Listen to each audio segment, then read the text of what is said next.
Bharat news के सभी दर्शकों को बहुत बहुत नववर्ष की हार्दिक बधाई और साथ ही इस चैनल के संस्थापक व संपादक मनीष सूर्यवंशी और इस चैनल से जुड़े सभी हमारे जो साथी हैं उनको नववर्ष की हार्दिक कामनाएं। फरीदाबाद से जुड़ी आज की खबर में हम प्रस्तुत करने जा रहे हैं जो फरीदाबाद के आम आदमी पार्टी के जिला अध्यक्ष हैं धर्मवीर बढ़ाना द्वारा आयोजित एक प्रेस कॉन्फ्रेंस की जानकारी जो कि स्थानीय ऑफिस में आयोजित की गई। और इस प्रेस कॉन्फ्रेंस में जो विशेष तौर पे जो जिन्होंने पार्टिसिपेट किया हिस्सा लिया वो हैं अनुराग ढांडा जी जो कि आम आदमी पार्टी के राष्ट्रीय सलाहकार हैं। उनके अलावा उनके साथ थे प्रदेश मंत्री जो संगठन मंत्री हैं वो है परवीन प्रभाकर जी, इन्होंने शिरकत की मुख्य तौर पे। आइए देखते हैं इस प्रेस कॉन्फ्रेंस में पत्रकारों से संबोधित होते हुए उनका संबोधन करते हुए जो ढांडा साहब हैं यानी अनुराग ढांडा जी ने क्या कहा। आम आदमी पार्टी के फरीदाबाद अध्यक्ष धर्मवीर बढ़ाना द्वारा पार्टी के स्थानीय कार्यालय पर 2 जनवरी 2023 यानी नए साल की शुरुआत होते ही एक प्रेस कॉन्फ्रेंस का आयोजन किया गया। इस अवसर पर आम आदमी पार्टी के राष्ट्रीय सलाहकार अनुराग ढांडा और प्रदेश संगठन मंत्री परवीन प्रभाकर ने विशेष तौर पर शिरकत की। इस प्रेस वार्ता में अनुराग ढांडा ने एक आरटीआई से एकत्रित जानकारी के आधार पर बताया कि फरीदाबाद में भी सरकारी स्कूलों की शिक्षा व्यवस्था बदहाल है। अपनी बात जारी रखते हुए ढांडा ने बताया कि फरीदाबाद जिले के विभिन्न सरकारी स्कूलों में पढ़ने वाले आर्थिक दृष्टि से कमजोर 80,000 विद्यार्थियों को अब तक की करंट सेशन समाप्त होने आया है। अभी तक उनके यूनिफॉर्म अलाउंस नहीं आवंटित किए गए हैं जबकि सर्दी का मौसम अपने चरम सीमा पर है। इसके अलावा उन्होंने फरीदाबाद की नगर निगम में व्याप्त भ्रष्टाचार को समाप्त करने के लिए भी लोगों से अपील की कि वो आम आदमी पार्टी को जीत दिलाए, वो नगर निगम का भ्रष्टाचार दूर करेंगे। जी हाँ, आपको बता दें इस पूरी प्रेस वार्ता के दौरान कई अनेक स्थानीय नेताओं ने भी हिस्सा लिया। प्रेस वार्ता के दौरान पार्टी के स्थानीय नेताओं में राजेंद्र शर्मा, ओपी वर्मा, गुलशन बग्गा, राकेश बढ़ाना सहित अधिकतर स्थानीय नेताओं और कार्यकर्ताओं ने शिरकत की। परवीन प्रभाकर जी का हम स्वागत करते हैं और आप सभी को बहुत बहुत आभार। सभी साथी हमारे एक कॉल के ऊपर आए हैं, आपका बहुत हमेशा से आप लोगों ने आम आदमी पार्टी का साथ दिया है और आगे भी उम्मीदें देते रहेंगे। आप सभी को और आपके परिवार को नव वर्ष की हार्दिक शुभकामनाएं। और भी कुछ महत्वपूर्ण मुद्दों पर हमारे ढांडा साहब आपको प्रेस को संबोधित करेंगे।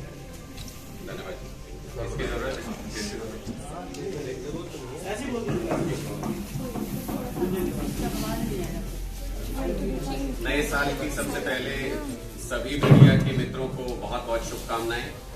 थोड़ा सा देरी हुई उसके लिए माफी मांगते हुए मैं अपनी बात शुरू करता हूं।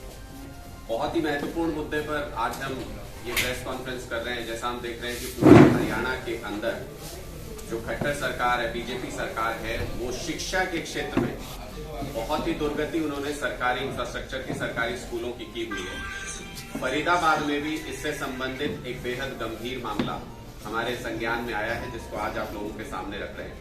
फरीदाबाद डिस्ट्रिक्ट के 225 के करीब प्राइमरी स्कूल्स और करीब 50 हाई स्कूल, मिडिल स्कूल्स में आज के दिन में जो यूनिफॉर्म दी जाती है, सरकार की तरफ से यूनिफॉर्म अलाउंस दिया जाता है, आज सेशन कंप्लीट होने में सिर्फ 3 महीने बचे हैं और यूनिफॉर्म अलाउंस इस साल का अभी तक सरकार की तरफ से नहीं दिया गया है, जिसकी वजह से फरीदाबाद डिस्ट्रिक्ट के ज्यादातर स्कूलों में करीब 80,000 बच्चे पढ़ते हैं। फरीदाबाद डिस्ट्रिक्ट के स्कूलों में इनमें से जो वल्नरेबल सेक्शन के बच्चे हैं, जो गरीब बच्चे हैं, उनको सर्दियों के इस मौसम में भी, ठिठुरती हुई सर्दी में भी सरकार ने यूनिफॉर्म अब तक उपलब्ध नहीं कराई।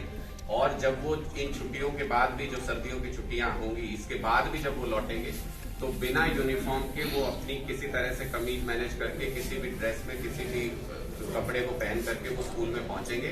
और उनके दूर करना होना एक बहुत बड़ा मसला होगा जैसे भी होगा और इंटेंशन बहुत डिपेंड करते हैं। आम आदमी पार्टी के इंटेंशन वेरी मच है। अब सवाल ये है कि एक पॉलिसी है एजुकेशन पॉलिसी 5+3+3+4। अगर आपकी सरकार आती है, अगर क्या हम तो गए आए, ठीक है, और उस वक्त फिर how you will counter this policy, क्योंकि तो आप किस तरह से इस पॉलिसी को काउंटर करेंगे?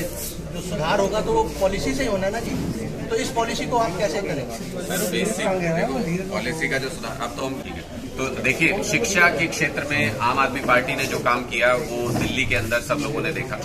हमारा ये मानना है कि शिक्षा सिर्फ जो आपके पास किताबें उनको सिर्फ पढ़ाने का जरिया नहीं है, बल्कि शिक्षा आपको संसार में आप कैसे जिएंगे, अपना जीवन यापन कैसे करेंगे, उसके लिए बच्चों को तैयार करने का एक माध्यम होती है। अभी जो शिक्षा व्यवस्था है उसमें ये स्थिति है हरियाणा के अंदर कि 7वीं 8वीं के बच्चे भी 4th क्लास की हिंदी और अंग्रेजी की किताब नहीं पढ़ सकते। आप किसी भी सरकारी स्कूल के बच्चे को पकड़ लीजिएगा, 90% से ज्यादा बच्चों की यही स्थिति है कि वो हिंदी और अंग्रेजी की किताब नहीं पढ़ सकते। हमने दिल्ली में भी ये करके दिखाया। दिल्ली के सरकारी स्कूल बहुत अलग नहीं थे, वहां पर भी यही स्थिति थी। उसके लिए बहुत जरूरी है कि हिंदी, अंग्रेजी, जो तमाम लैंग्वेजेस हैं हमारी, उनमें बच्चे पारंगत हों, उनकी रीडिंग राइटिंग एबिलिटीज सही होनी चाहिए। और उसके लिए पूरा एक प्रोग्राम जो हम दिल्ली में अपना रहे हैं उसको हम एज इट इज हरियाणा में भी रेप्लिकेट करेंगे, पंजाब में भी वो रेप्लिकेशन चल रहा है। साथ ही साथ हमारे बच्चे स्कूल में ही, स्कूल के लेवल से ही वो बिजनेस एटीट्यूड हो सके उनका, वो जैसे ही 12th पास करें, कोई भी डिग्री करके नौकरी मांगने के लिए लाइनों में खड़े ना हो, बल्कि वो रोजगार पैदा कर सके, ऐसी उनकी सोच बनाने के लिए एक बिजनेस ब्लास्टर प्रोग्राम भी दिल्ली के अंदर चल रहा है, जो दिल्ली के स्कूलों में 8वीं 9वीं से ही शुरू हो जाता है। वैसे ही प्रोग्राम्स हम हरियाणा के लिए भी करेंगे। वहां के बच्चों को भी आर्थिक मदद दे करके, उनके आइडियाज पर काम करके उनको बिजनेसमैन बनाने का काम करेंगे, ताकि वो रोजगार मांगे नहीं बल्कि रोजगार दे सके।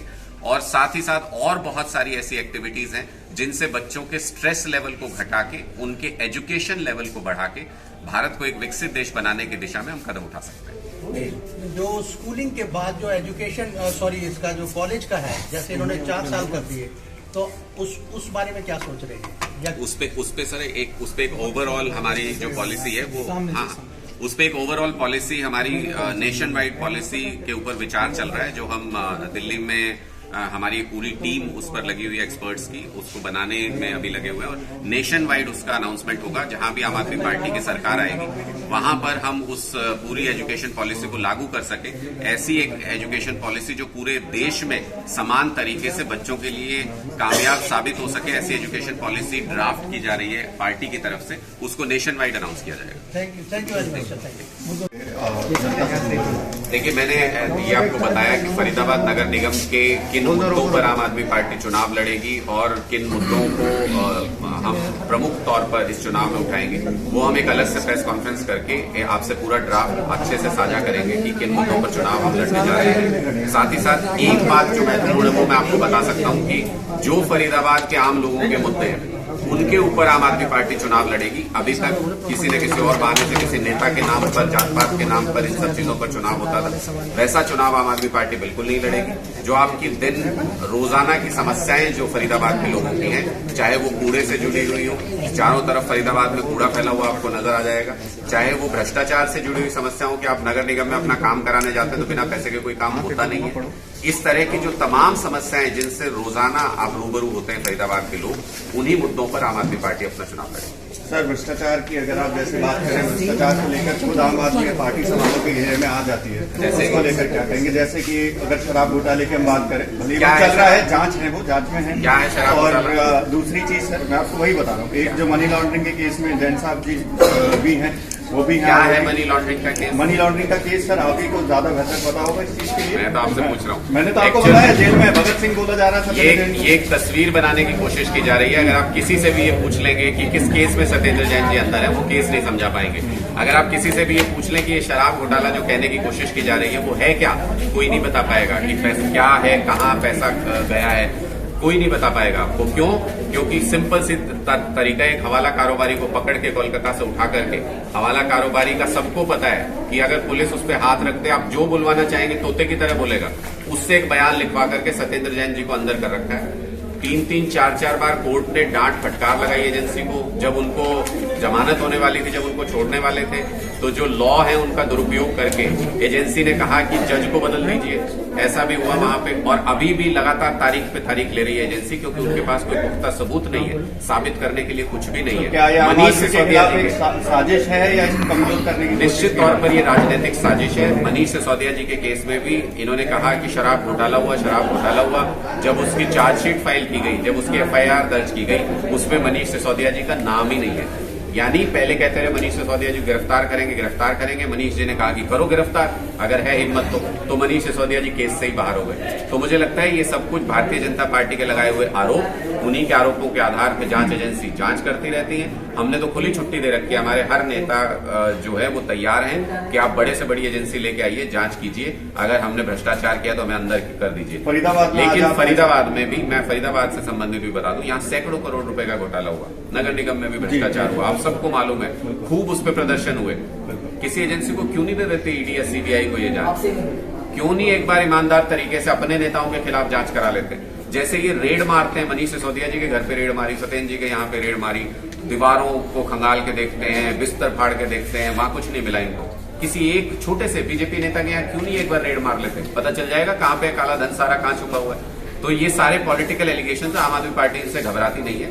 इनकी किसी ईडीआई, सीबीआई और किसी पुलिस से हम डरते नहीं है। सीना ठोक के आम लोगों के आम मुद्दों को उठाते रहेंगे और पूरे देश में जब तक आम आदमी पार्टी की सरकार नहीं आती, भारत एक विकसित देश नहीं बनता, तब तक ये संघर्ष जारी रहेगा। फरीदाबाद में मौजूद है सर, फरीदाबाद की जनता को क्या संदेश देना चाहेंगे? फरीदाबाद की जनता को हम यही संदेश देना चाहते हैं कि नया साल है, नई उम्मीदें हैं, नई चुनौतियां होंगी और नई पार्टी आप अपना लीजिए इस मौके पर, तो आप उन चुनौतियों का सामना कर पाएंगे। आम आदमी पार्टी पूरे देश में एक विकल्प के तौर पर मौजूद है। अगर आप भाजपा के भ्रष्टाचार से परेशान हैं, उनकी राजनीति से परेशान हैं, अगर आप कांग्रेस के भ्रष्टाचार और उनकी राजनीति से परेशान हैं, तो आम आदमी पार्टी एक विकल्प के रूप में आपके पास मौजूद है। झाड़ू चला दीजिए और अपने लिए ईमानदार सरकार चुनिए। शुक्रिया।